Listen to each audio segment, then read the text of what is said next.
মূলত আমরা ভিডিও করি কোনো ভিউ এবং ভাইরালের আশায় নয়, সত্যকে তুলে ধরতে। একটা কথা কি, প্রয়োজনে প্রিয়জন বানায় যারা, বিষের চেয়েও কিন্তু ভাই বিষাক্ত হয় তারা। কেউ মারা গেছে, তার জন্য দোয়া করেন, মসজিদে কোনো দোয়া পড়িয়ে নেন, কয়েকটা হুজুরকে কোনো কিছু দান করেন, এক্ষেত্রে কবুল হবে।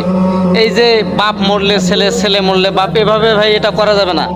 উপর আল্লাহ জন্ম, মৃত্যু, বিয়ে এই তিনটা হাতে নিয়েছেন। মানুষ মারা যাবে এটাই হচ্ছে স্বাভাবিক, বেঁচে থাকবে এটা হচ্ছে অস্বাভাবিক। এই কারণে মানুষকে মরতে হবে, কোনো না কোনো ওসিলা আছে।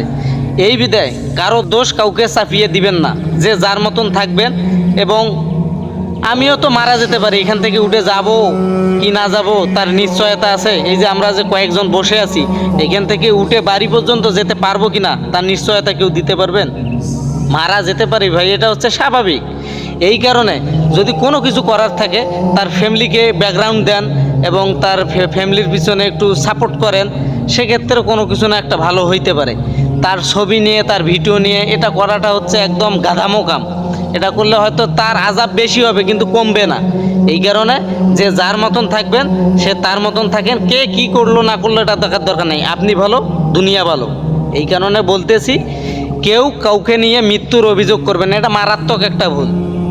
কথাটা মাথায় রাখবেন এবং এই ধরনের ভিডিও করবেন না কেউ, ইনশাআল্লাহ।